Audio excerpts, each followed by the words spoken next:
America for the 8th grade. I knew immediately. Jeffrey is bright, articulate, and such a hard worker, and truly just a natural leader in the classroom. When working on group projects in my core class, he was very pragmatic. He would assess the assignment. He would ask the other members in the group about their strengths. They would come up with a game plan to get the work not just done well, but, as other teachers have said, always done really well, but he made everybody in the group feel like they were part of it, because that's just how he is. He was able to step up and take charge without being bossy, and he is a leader in every positive sense of the word. He's very friendly, he's very polite, he's very well liked by others in the classroom, and the basketball court, at church, and socially in general. Jeffrey's always smiling. He treats all of his peers and teachers with respect. He's not a middle school kid who falls into that wanting to be part of the cool kids clique. He just likes everybody, and everybody likes Jeffrey. He's just a really, really nice kid. And he has great friends, many of whom were also in my class last year. These are the kids that are super bright, they're fun, they're likable. They're the kind of kids that I miss hanging around my house because my son is grown and gone. But I get to have them hang out in my classroom. Towards the end of school last year, Jeffrey is part of a really great organization called Destination Imagination, and they were bound for the national championships in Knoxville, Tennessee, and they were doing fundraising. So I made a donation just to help them out, but Jeffrey insisted on working off that donation by coming in this year to help me in the classroom at lunchtime, edit essays, do whatever I asked him to do, despite my insistence that it was a donation. It wasn't a working situation, but not only did he show up consistently every Friday in the fall, and I told him, you've more than fulfilled that donation. He continued to come in every week, long after that debt was repaid, just to be on his own, to be helpful, especially after I was diagnosed with breast cancer.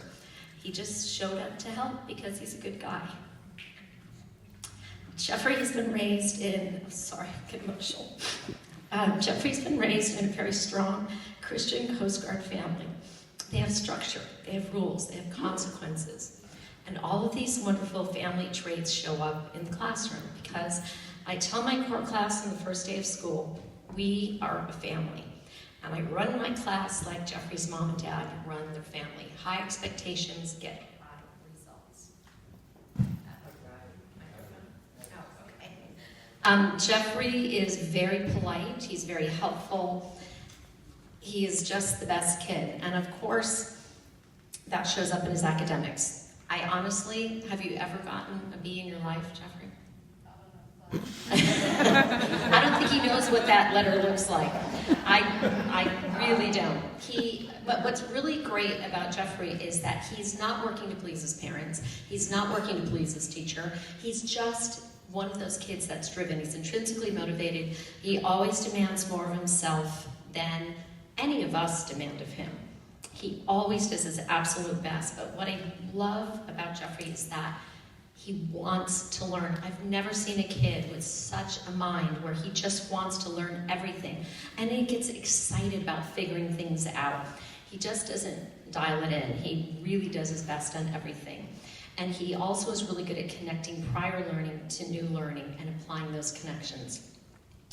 Outside of school, Jeffrey's very active in his local church. He has a leadership role in his youth group, and he's responsible for the music selections that he plays during church services. He plays guitar.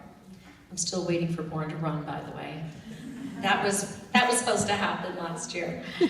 Not only is Jeffrey academically gifted, musically gifted, he's also athletically gifted. He plays on 2 different basketball teams, AYB and AAU, and was selected this year to be on the All-Star team because he's a team player.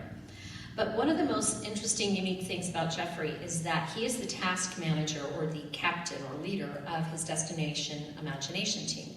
This is a national nonprofit organization that works with kids all across the country to solve really interesting problems collaboratively and creatively, and it enhances the classroom learning.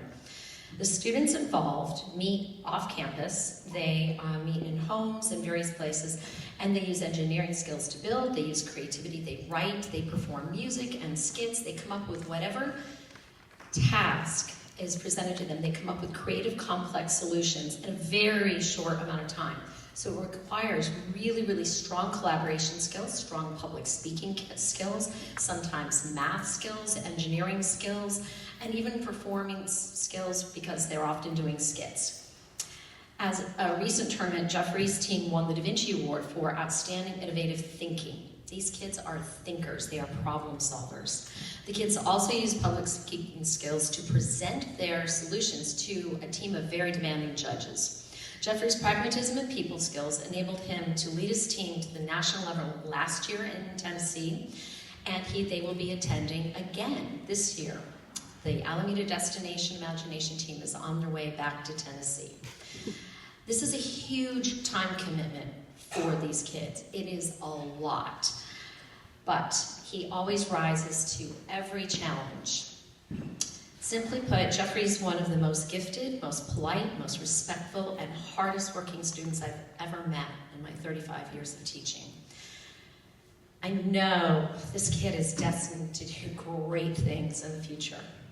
Next Wednesday, I'm having dinner with a student who was in my class 29 years ago at Lincoln, who's a college professor. And we've stayed in touch through the years. And I had that same feeling about Ben 29 years ago that I have about Jeffrey. And Jeffrey, I hope in 29 years that I'm going to be having dinner with you one day. Because this young man epitomizes every word of hope and absolutely America. Thank you.